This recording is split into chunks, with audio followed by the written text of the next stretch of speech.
नमस्कार आप सबको। आज हम लोग मनी पढ़ने चल रहे हैं। मनी स्टार्ट करने चल रहे हैं। अभी तक हम लोगों ने बार्टर सिस्टम फिनिश किया है। तो बार्टर सिस्टम फिनिश होने के बाद अब हम लोग थोड़ा सा आगे बढ़ते हैं और बात करते हैं मनी की। ठीक है ना। तो मनी की अगर हम बात करते हैं तो मनी की कई ढेर सारी परिभाषाएं आपको मेंशन करने को मिलेंगी। ठीक है ना। परिभाषाएं हैं, इनकी हिस्ट्री है। सबसे मोस्ट इम्पॉर्टेंट बात यह है कि जितने भी हमारे यहाँ राइटर हैं उन्होंने इनके बारे में अलग अलग बातें कही हैं। पुरानी बुक ने कुछ कहा है, थोड़े से नए बुक आए, सिस्टम बदला तो थोड़े से लोग ने कुछ अलग बातें कही। तो इसमें दो तीन इनकी पुरानी बातें हैं, उन सब का हम मेंशन करते हुए इसमें चलेंगे। ठीक है ना। तो सबसे पहले बात करते हैं हम लोग। चैप्टर का नाम है हमारा मनी या मुद्रा। ठीक है ना। अब हिंदी बुक की थोड़ी सी बात करते हैं। तो हिंदी बुक में ये बताया गया है कि मुद्रा का जो आविष्कार हुआ है या मनी शब्द जो है वो कहाँ से आई है? संस्कृत भाषा के मणि शब्द से आई। किससे आई है? संस्कृत भाषा के मणि शब्द से आई है, जिसका अर्थ जो है मूल्यवान रत्न होता है। क्या होता है? मूल्यवान रत्न होता है। ठीक है ना। ये बात हो गई हिंदी बुक की। अब थोड़ा सा आगे अगर हम लोग बढ़ते हैं तो कहा जाता है कि इंग्लिश की अगर हम बात करते हैं तो मनी शब्द जो है वो लोग कहते हैं लैटिन भाषा के मोनेटा शब्द से बना है। किससे बना है? लैटिन भाषा के मोनेटा शब्द से बना है, जिसका अर्थ क्या होता है? अर्थ की अगर हम बात करते हैं तो मोनेटा का कोई पर्टिकुलर ऐसा कोई बेसिक बहुत ज़्यादा अर्थ इसमें कहीं मेंशन नहीं किया गया है। लोग जो राइटर हैं वो अलग अलग बात इसके लिए लिखते हैं। ठीक है ना। लेकिन माना ये जाता है कि सर्वप्रथम सिक्के की जो ढलाई थी, ठीक है ना, वो रोम में की गई। कहाँ पे? रोम के टकसाल में की गई। ठीक है ना। सबसे पहले सिक्के की ढलाई जो प्रारंभ हुई वो कहाँ हुई? रोम के टकसाल में प्रारंभ हुई। ठीक है ना। वहाँ पे एक जूनो का मंदिर था। ठीक है ना। जूनो का मंदिर था, उस वहीं पे ये टकसाल थी और वहीं पे पैसे या ये मेटेलिक मनी को क्या किया जाता था? मुद्रा को छापा जाता था। ठीक है ना। वो जूनो का मंदिर था और उस जूनो के जो मंदिर था उसका जो प्रारंभिक नाम था या पुराना जो सबसे पुराना नाम था वो क्या था? मोनेटा था। ठीक है ना। जूनो का जो प्रारंभिक नाम था वो क्या था? मोनेटा था। ठीक है ना। इसीलिए कहा जाता है कि उसका जो प्रारंभिक नाम था मोनेटा, उसी के बेस पे क्या किया गया है? ये शब्द मनी जो है हमारे पास आई है। ठीक है ना। कन्वर्ट करके उसके बाद ये इतनी बात जूनो के मंदिर से क्या हुआ कि मोनेटा शब्द आ गया। ठीक है। फिर आते हैं हम लोग थोड़ा सा आगे बढ़ते हैं तो हमारे पास आता है अगला थर्ड पॉइंट जो हमारे किताबों में थोड़ा सा अलग अलग करके दिया है। कुछ किताब या कुछ राइटर ये भी मानते हैं कि मनी शब्द लैटिन भाषा के पैक्यूनिया शब्द से बना है। ठीक है ना। अब पैक्यूनिया शब्द जो है पेकस से बना है, जिसका अर्थ होता है पशुधन। ठीक है ना। Animal assets. ठीक है ना। तो ये भी एक बात है जो लोगों ने मेंशन किया है या राइटरों ने बताया है कि ये शब्द भी है जो कहीं कहीं बुक में आपको देखने को मिलेगा। तो इसलिए आप परेशान मत होइएगा, ये सारी बातें सही हैं क्योंकि हिस्ट्री में लोग जितने राइटर हैं वो अलग अलग चीज़ों का मेंशन करते हैं। ठीक है ना। फिर आते हैं हम लोग थोड़ा सा आगे बढ़ते हैं तो आप सबको पता है कि प्राचीन समय में, पुराने समय में मुद्रा जो थी या मनी जो थी, इसका प्रयोग किसके रूप में किया जाता था? इंडिकेशन के रूप में किया जाता था। ठीक है ना।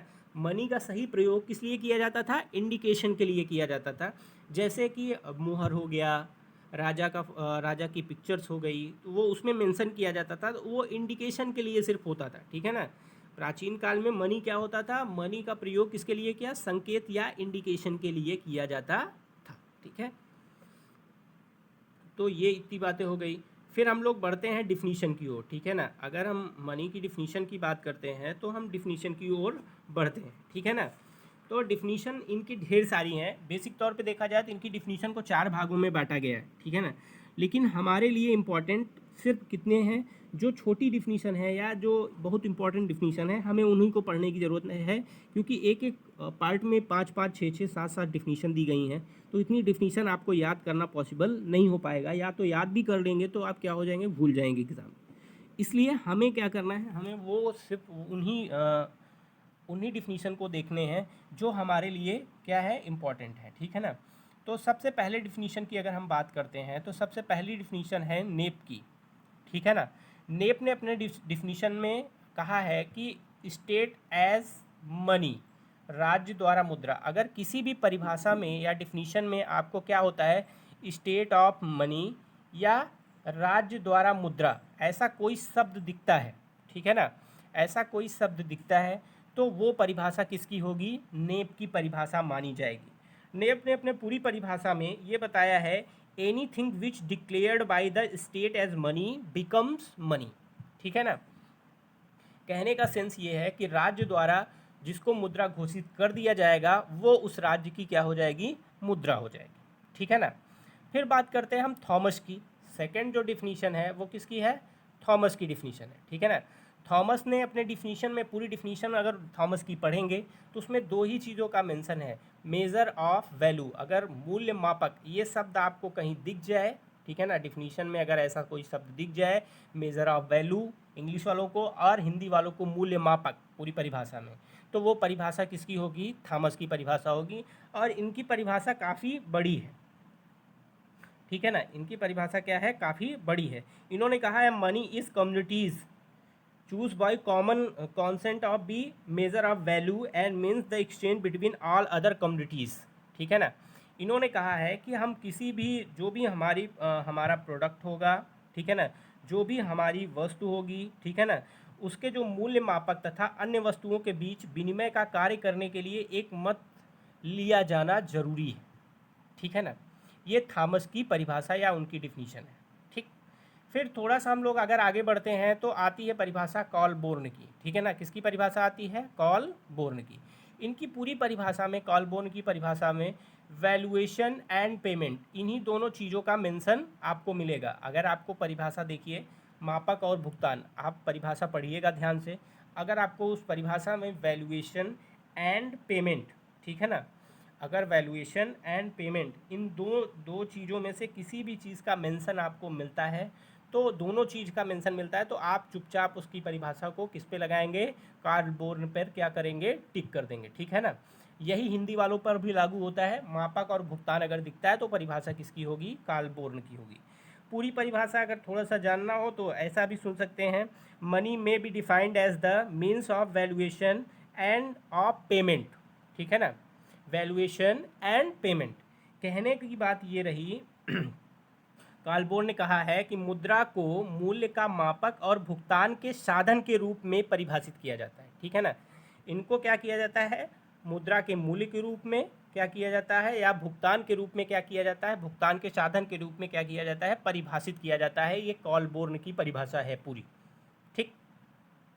फिर हम लोग बात करते हैं फोर्थ परिभाषा की। सबसे सिंपल परिभाषा हार्टले बिदर की है, जो आप सबको पता है, लगभग जो भी बच्चे पढ़े होंगे 11th में उनको रटी होगी। सबसे छोटी परिभाषा है, money is what money does, ठीक है ना। मुद्रा वह है जो मुद्रा का कार्य करे, ठीक है ना। ये सबसे सिंपल डिफिनीशन है हार्टले बिदर की, और सबसे ज़्यादा एग्जाम में पूछी जाने वाली डिफिनीशन भी है, ठीक है। तो इसको भी देख लीजिएगा। फिर उसके बाद हम लोग थोड़ा सा और आगे बढ़ते हैं तो अगली परिभाषा आपकी है किसकी, क्राउथर की, ठीक है ना। क्राउथर की परिभाषा थोड़ी सी बड़ी मानी जाती है, बट कहा जाता है कि क्राउथर ने जो जो डिफिनीशन दिया है, ठीक है ना, उसमें काफ़ी कुछ लोग सहमत मिले, ठीक है ना। क्राउथर की डिफिनीशन से लोग काफ़ी कुछ सहमत दिखे। इनकी पूरी परिभाषा में अगर जनरली एक्सेप्टेबल, ठीक है ना, इंग्लिश वालों को अगर जनरली एक्सेप्टेबल शब्द मिलता है, हिंदी वालों के लिए सर्वग्राहा शब्द दिखता है, तो वो परिभाषा किसकी होगी, क्राउथर की परिभाषा मानी जाएगी, ठीक है ना। वो किसकी परिभाषा होगी, क्राउथर की परिभाषा मानी जाएगी। तो इसलिए क्राउथर की परिभाषा सबसे आसान भी है और कहा जाता है कि बड़ी भी थोड़ी सी है, ठीक है ना। इन्होंने कहा है anything that is generally acceptable as a means of exchange and at the same time as a measurement of store of value, ठीक है ना। इनकी परिभाषा थोड़ी सी बड़ी है, बट इन्होंने अपनी बात पूरी स्पष्ट रूप से कहा है कि कोई भी वस्तु जो विनिमय के माध्यम के रूप में सामान्यतः सर्वग्राहा हो तथा साथ ही मूल्य के मापक तथा संचय का कार्य करते हो, मुद्रा है, ठीक है ना। इन्होंने कहा कि पहली बात तो वो सर्वग्राहा हो, सब उसे एक्सेप्ट करते हो, ठीक है ना, और वो मूल्य का मापन करने वाला हो और लोग संचय भी करने वाला हो, ठीक है ना, तब वो उसको हम क्या मानेंगे, मुद्रा मानेंगे, ठीक है ना। फिर हम लोग थोड़ा सा और आगे बढ़ते हैं तो अगली डिफिनीशन आपको मिलेगी प्राइस की, जो लास्ट डिफिनीशन आपको हम बता रहे हैं। ये सारी इंपॉर्टेंट डिफिनीशन है। सबसे लास्ट डिफिनीशन जो है वो प्राइस की डिफिनीशन है। इन्होंने मेटेलिक क्वाइन या धात्विक सिक्के का मेंशन किया है। आपको परिभाषा पढ़िएगा कभी, उसमें अगर मेटेलिक क्वाइन या धात्विक सिक्के इतनी चीज़ों का कहीं भी मेंशन हो, स्टार्टिंग, बीच में, लास्ट में, तो आप आँख बंद करके प्राइस पे उस पर टिक करिएगा। ये परिभाषा उनकी 100% सही होगी, ठीक है ना। इन्होंने अपनी पूरी परिभाषा, अगर प्राइस की बात करते हैं तो प्राइस ने अपनी पूरी डिफिनीशन में कहा है कि सिक्के केवल धात्विक सिक्के ही हो सकते हैं या द्रव्य हैं, ठीक है ना। और इंग्लिश की अगर बात करते हैं तो इन्होंने कहा coins, metallic coins are a true money, ठीक है ना। इन्होंने कहा है जो मेटेलिक क्वाइंस है यही हमारे लिए क्या है, सही मुद्रा या सबसे अच्छी मुद्रा मानी जाती है, ठीक। तो ये हो गई इतनी बात। अब हम लोग यहाँ तक तो हम लोगों ने पढ़ लिया, ये रही डिफिनीशन की बात, ठीक है ना। तो डिफिनीशन हो गया और हम लोगों ने हिस्ट्री भी जान ली। अब थोड़ा सा हम लोग आगे बढ़ते हैं फंक्शन की ओर, ठीक है ना। मुद्रा के फंक्शन की ओर बढ़ते हैं कि मुद्रा के कार्य क्या क्या थे, ठीक है ना। तो मुद्रा के कार्यों की बात किया जाए तो मुद्रा के कार्य या फंक्शन को हम लोगों ने मुख्य रूप से या राइटरों ने मुख्य रूप से 4 भागों में बांटा है। कितने भागों में बांटा है? 4 भागों में बांटा है और अलग अलग चीज़ों का मेंशन किया है सब में, ठीक है ना। जैसे ये 4 कौन कौन से हैं? प्राइमरी है, सेकेंडरी है, ठीक है ना, और उसके बाद अगर हम तीसरा देखते हैं कॉन्टीजेंट है और लास्ट है अदर, ठीक है ना। तो ये 4 भागों में हमने क्या किया है, इसको बांटा हुआ है। तो सबसे पहला हम लोग पढ़ने चल रहे हैं, ठीक है ना। पहला हम लोग पढ़ने चल रहे हैं प्राइमरी फंक्शन, ठीक है ना। सबसे पहला क्या है? Primary function. अब प्राइमरी फंक्शन कितने प्रकार के होते हैं? 2 प्रकार के होते हैं। कितने प्रकार के हैं? 2 प्रकार के हैं, ठीक है ना। प्राइमरी फंक्शन को हमने कितने भागों में बांटा है? 2 भागों में बांटा है। पहला है विनिमय का माध्यम, मीडियम ऑफ एक्सचेंज, और दूसरा क्या है? मूल्य का मापक या मेजर ऑफ वैल्यू। अब ये दोनों बातें समझते चलिए। देखिए, प्रधान कार्य या मेन फंक्शन, प्राइमरी फंक्शन जो होता है वही उसका सबसे मेन वर्क होता है, ठीक है ना। तो इसलिए कहा जाता है कि अगर मुद्रा की बात किया जाए तो उसका सबसे प्रधान कार्य या प्राइमरी फंक्शन सबसे पहला क्या है? Medium of exchange. मुद्रा या मनी जो है वो सबसे पहला काम उसका क्या है? विनिमय के माध्यम के रूप में काम करना, मीडियम ऑफ एक्सचेंज के रूप में काम करना, ठीक है ना। हमको कोई चीज़ परचेज करना है, उसको कोई चीज़ सेल करना है, तो उसके मीडियम के रूप में हम दोनों के बीच में मीडियम का काम कौन करेगा? मुद्रा करेगी, ठीक है ना। बिना मुद्रा के हम क्या नहीं कर सकते? एक्सचेंज या लेन देन नहीं कर सकते, ठीक है ना। फिर दूसरी बात आती है मूल्य का मापक, ठीक है ना। तो मेज़र ऑफ वैल्यू, कहने की बात यहाँ पे ये है कि मेज़र ऑफ वैल्यू का मतलब यहाँ पे साफ बताया गया है कि अगर मनी नहीं होगी तो हम किसी भी प्रोडक्ट का क्या नहीं कर सकते हैं? वैल्यू माप नहीं सकते हैं। जैसे हमें पता होता है कि ये चॉकलेट 10 रुपये का, क्यों? उस पर 10 रुपये लिखा होता है। उस 10 रुपये का मेंशन किस में किया गया है? मुद्रा में किया गया है ना। अगर मुद्रा ना होती तो क्या उसके ऊपर प्राइस लिखा होता? नहीं लिखा होता है। तो इसका दूसरा सबसे बड़ा काम ये है कि ये जो भी प्रोडक्ट हैं उनको रुपए या मनी में या मुद्रा में क्या करना? कन्वर्ट करना या मूल्य में मापने का काम करना है, ठीक। फिर हम लोग बढ़ते हैं थोड़ा सा आगे सेकेंडरी फंक्शन की ओर, ठीक है ना। सेकेंडरी फंक्शन को भी मुख्य रूप से 3 भागों में बांटा गया है। कितने भागों में बांटा गया है? 3 भागों में बांटा गया है, ठीक है ना। सेकेंडरी फंक्शन को, सहायक कार्य को हम कितने भागों में हमने बांटा है? और 3 भागों में बांटा है, ठीक है ना। लेकिन एक बात जान लीजिए, पहली बात तो ये जान लीजिए सहायक कार्य या सेकेंडरी फंक्शन होते क्या हैं, ठीक है ना। देखिए, वो फंक्शन जो क्या करते हैं? प्राइमरी फंक्शन को हेल्प करते हैं। क्या करते हैं? प्राइमरी फंक्शन को हेल्प करते हैं, वही हमारे क्या कहलाते हैं? सेकेंडरी फंक्शन कहलाते हैं, ठीक है ना। इसीलिए इनको सहायक कार्य, गौड़ कार्य, समथिंग कई नाम दिए जाते हैं। द्वितीय कार्य भी कहीं लिखा होता है, ठीक। तो ये सारी चीज़ों का मेंशन यहाँ हो सकता है। तो फिर आते हैं हम लोग इसके प्रकार पे। तो सबसे पहला इसका जो प्रकार दिया गया है वो है आपका स्टैंडर्ड ऑफ डिफर्ड पेमेंट, भावी भुगतान का स्तर। भावी भुगतान का स्तर ये है, कहने का सेंस ये रहा यहाँ पे कि जो हमें भविष्य में भुगतान करना है मनी के आने से, ठीक है ना। जो मुद्रा है उसके आने से क्या हुआ है कि हमें किसको कितना भविष्य में भुगतान करना है, ये हमारे लिए क्या हो गया है? आसान हो गया है, ठीक है ना। या मुद्रा के आने से अब भावी भुगतान हमको किसको कितना देना है, कितना उससे लेना है, ये क्या हो गया है? आसान हो गया है, ठीक। फिर आते हैं हम लोग दूसरे पॉइंट पे। दूसरा पॉइंट हमें बताता है स्टोर ऑफ परचेजिंग पावर, क्रय शक्ति का संचय। आप सबको पता है कि मुद्रा के आने से हमने क्या किया है, अपने बजट के अकॉर्डिंग, जितना हमारा बजट होता है उसके अकॉर्डिंग हम खर्च करते हैं, और उसमें से कुछ भाग को हम क्या करते हैं, सेव करते हैं, ताकि हमें फ्यूचर में कभी ज़रूरत पड़े, ठीक है ना, तो हम क्या कर सकें, उसे अपने लिए यूज़ कर सकें। तो क्रय शक्ति का संचय मतलब हम अपने हम परचेजिंग पावर को उतना ही बढ़ाते हैं जितनी हम क्या कर सकते हैं, जितने की हमारी कैपेसिटी होती है, ठीक है ना। क्योंकि अगर मनी नहीं होगी तो हमें पता ही नहीं चलेगा ना कि हमारी कैपेसिटी कितनी है, जितना रहेगा हम खर्च करते चलेंगे, ठीक है ना। तो अब हमें क्या है, हम कैलकुलेट कर लेते हैं कि हमको कुछ भाग बचा के रखना है, हमें कुछ को क्या करना है, परचेज करना है, और ये चीज़ें हमारे लिए ज़रूरी नहीं, इसलिए इसको परचेज नहीं करना है या बाद में करना है, ठीक है ना। तो ये हो गया सेकेंड पॉइंट। फिर आते हैं हम लोग थर्ड, ठीक है ना। थर्ड जो पॉइंट है हमारा वो है आपका मूल्य का हस्तांतरण, ट्रांसफ़र ऑफ वैल्यू। आप सबको पता है कि ट्रांसफ़र ऑफ वैल्यू का मतलब यहाँ ये है कि अगर आप थोड़ा बहुत बार्टर सिस्टम उस टाइम ध्यान में रखे होंगे, उसकी डिफ़िकल्टीज़ को, तो आपको काफ़ी कुछ समझ में आएगा इसके कार्य को, ठीक है ना। तो मूल्य का हस्तांतरण का मतलब ये हुआ कि आज के समय में हम क्या कर सकते हैं, अपना पैसा एक जगह से दूसरी जगह भेज सकते हैं, एक जगह से दूसरी जगह की प्रॉपर्टी हम क्या कर सकते हैं, परचेज कर सकते हैं, किसके द्वारा, मुद्रा के द्वारा, ठीक है ना। हम किसी के थ्रू नहीं, हम मनी के द्वारा, हम अपनी, मान लीजिए इलाहाबाद में है तो हम या प्रयागराज में है तो हम वहाँ की प्रॉपर्टी अगर बेचना चाहें तो बेच के कहीं भी प्रॉपर्टी क्या कर सकते हैं, परचेज कर सकते हैं, लेकिन वो होगा किससे, मुद्रा के रूप में होगा, ठीक है ना। तो और मान लीजिए हम यहाँ रहते हैं, हमको पैसा किसी को भेजना है, तो हम मुद्रा को क्या कर सकते हैं, एक जगह से दूसरी जगह क्या कर सकते हैं, हस्तांतरित या ट्रांसफ़र भी कर सकते हैं, भेज सकते हैं, ठीक है। ये हो गया मुद्रा का हस्तांतरण, ट्रांसफ़र ऑफ वैल्यू, ठीक। अब आता है तीसरा पॉइंट। तीसरा पॉइंट है हमारा कॉन्टीजेंट फंक्शन, ठीक है ना। कॉन्टीजेंट फंक्शन, आकस्मिक कार्य। देखिए अब आकस्मिक कार्य होता क्या है, देखिए आकस्मिक कार्य वे कार्य होते हैं या कॉन्टीजेंट फंक्शन वे होते हैं जिसमें पर्सन कुछ नहीं करता है, ठीक है ना।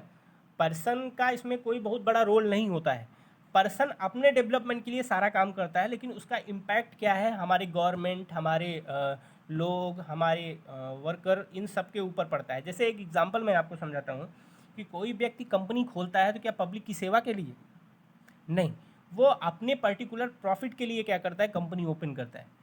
लेकिन उसमें क्या होता है, कितने लोगों को जॉब देता है वो, जितने लोग उसके यहाँ क्या करते हैं, काम करते हैं, ठीक है ना। भाई जो बेरोजगार थे उनको रोजगार मिला, ठीक है ना, उनको पैसा मिल रहा है तो उनका जीवन यापन हो रहा है, उनकी कंडीशन अच्छी हो रही है, तो जो गवर्नमेंट है या हमारे देश की जो लिविंग स्टैंडर्ड है वो क्या करेगा, इंक्रीज़ करेगा ना। लोगों को पैसे मिलेंगे तो खर्च करेंगे, वो उनका भी जो रहन सहन है वो लेवल क्या होगा, बढ़ेगा, ठीक है ना।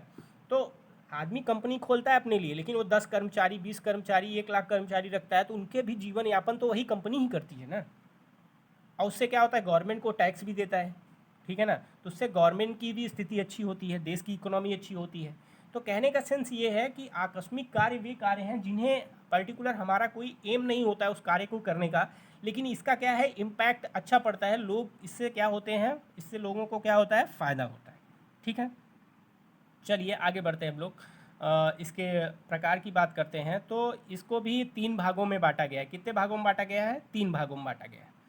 बांटा तो देखिए, आकस्मिक कार्य को आप ढेर सारे भागों में बांट सकते हैं, ये 3 मैंने ऐसे ही मेंशन किया है, बट आप ढेर सारा, मैंने अभी बताया ना कि अगर आप लिखना चाहें तो आप लिख सकते हैं, कोई उसमें दिक्कत नहीं है, कोई गलत नहीं काट सकता है। इससे लोगों का लिविंग स्टैंडर्ड बढ़ता है, इससे देश की इकोनॉमी ग्रो करती है, इससे क्या होता है, पर्सन का डेवलपमेंट होता है, ठीक है ना, इससे कंट्री का डेवलपमेंट होता है। इन चीज़ों का आप मेंशन यहाँ पे कर सकते हैं, आपका कोई भी पर्सन गलत नहीं काट सकता है, ठीक है ना। लेकिन कुछ चीज़ें लिखी है तो इसको भी देख लेते हैं, ठीक है ना। तो शुरू करते हैं। तो सबसे पहला है इसमें बेसिस फॉर क्रेडिट। आप सबको पता है कि हम क्रेडिट किसके बेस पे यूज़ करते हैं, मनी के, ठीक है ना। आपके पास जितनी मनी होगी उतनी अधिक आपकी क्रेडिट मानी जाती है, ठीक है ना। आप अगर किसी को पता है कि आपके पास बिल्कुल पैसा नहीं है तो आप किसी भी शॉप पे जाएंगे तो वो आपको एक भी रुपये उधार नहीं देगा, ठीक है ना। लेकिन अगर आपके घर वालों को जानते हैं कि इनके पास ढेर सारा पैसा है तो आप शॉप पे जाओगे, अगर वो आपके घर वालों को जानता है तो आपको तुरंत वो क्या करेगा, उधार दे देगा। तो आज के समय क्या है, मनी ही लोगों की क्रेडिट को क्या करती है, डिटरमाइन कर रही है या बता रही है, ठीक है ना। तो बेसिस फॉर क्रेडिट, साख का आधार, तो अगर साख का आधार देखा जाए तो वो क्या है, मुद्रा या मनी है, ठीक है ना। मनी अगर नहीं होती तो क्रेडिट की कोई वैल्यू नहीं थी, ठीक। फिर सेकेंड पॉइंट आता है आपका बेसिस फॉर कैपिटल, पूंजी का आधार। आज के समय हम जानते हैं कि हम लोग क्या करते हैं, सेविंग करते हैं। पहले बार्टर सिस्टम में क्या सेविंग करते थे क्या, नहीं करते थे, ठीक है ना। बेसिस ऑफ कैपिटल, जब से मुद्रा आई है या मनी आया है, हमने क्या किया है, लोगों ने क्या किया है, कैपिटल गेन करना स्टार्ट किया है या कैपिटल को कलेक्ट करना स्टार्ट किया है। आज समय लोगों के कैपिटल का जो बेसिस है वो क्या है, मनी। हम लोग कैपिटल जो अर्न कर रहे हैं, इकट्ठा कर रहे हैं, उसका बेसिस क्या है, उसका मेन मोटिव क्या है, वो मुद्रा है और कुछ नहीं है, ठीक है ना। फिर आते हैं हम लोग थर्ड पॉइंट पे। थर्ड पॉइंट हमारा ये है कि थर्ड पॉइंट हमारा डेवलपमेंट ऑफ पर्सन। आप सबको पता है इससे क्या होगा, एक सिंपल सी बात है, किसी का क्रेडिट अच्छा होगा, उसका कैपिटल अच्छा इंक्रीज हुआ होगा, तो उस पर्सन का क्या होगा, डेवलपमेंट ही होगा ना। और पर्सन का डेवलपमेंट होगा तो कंट्री का डेवलपमेंट होगा, कंट्री का डेवलपमेंट होगा, इकोनॉमी का डेवलपमेंट होगा। तो ये सारी चीज़ों का आप मेंशन कर सकते हैं, कोई भी कहीं से भी गलत नहीं है, ठीक। फिर हम लोग थोड़ा सा आगे बढ़ते हैं, अदर फंक्शन की बात करते हैं। अदर फंक्शन में कुछ है नहीं, इन तीनों के अलावा, ठीक है ना, जो भी आपको कहीं फंक्शन दिखे उन सबको अदर फंक्शन में आप डाल दिया करिए, ठीक है ना। तो अदर फंक्शन हमको बहुत ज़्यादा पढ़ने की ज़रूरत नहीं है, अदर फंक्शन कहीं पूछा भी नहीं जाता, आपके एग्ज़ाम के लिए ज़रूरी भी नहीं है। फिलहाल बस इतना जानते रहिए कि इतने के अलावा अगर आपको कुछ भी मिले तो आप चुपचाप उसको किस में डालिए, कोई नया दिखे, इन जितनी बातें मैंने बताई हैं इनके अलावा अगर कुछ भी नया दिखे तो आपका वो क्या होगा, अदर फंक्शन में चला जाएगा, ठीक है ना। अब हम लोग एक बार स्टार्टिंग से फिर से देख लेते हैं। तो आपको बताया गया function of money, function of money को 4 भागों में बांटा गया। प्राइमरी, ठीक है ना, प्राइमरी फंक्शन, प्रधान कार्य, इसको 2 भागों में बांटा गया। विनिमय के माध्यम के रूप में, मूल्य का मापक, ठीक है ना, medium of exchange, major of value. फिर आया सेकेंड फंक्शन सहायक कार्य, सहायक कार्य को हमने 3 भागों में बांटा, ठीक है ना। स्टैंडर्ड ऑफ डिफर पेमेंट, भावी भुगतान का स्तर, स्टोर ऑफ परचेजिंग पावर, क्रय शक्ति का संचय, मूल्य का हस्तांतरण, ट्रांसफ़र ऑफ वैल्यू, ये 3 पार्ट हो गए। फिर कॉन्टीजेंट फंक्शन की बात हुई, आकस्मिक कार्य, इसको भी हमने इसमें 3 भागा बांटा है, लेकिन आप ढेर सारा बांट सकते हैं, ठीक है ना। पहला है बेसिस ऑफ क्रेडिट, दूसरा है बेसिस ऑफ कैपिटल, तीसरा है डेवलपमेंट ऑफ पर्सन, ठीक है ना। तो ये सारी चीज़ें इसमें रही, बाकी जो भी बचा उसको अदर फंक्शन में हम डाल सकते हैं। और यहाँ तक की क्लास, और जिसको जो भी दिक्कत हो कमेंट बॉक्स में बता देगा। आज की क्लास हम यहाँ पे समाप्त करते हैं। नमस्कार आप सबको।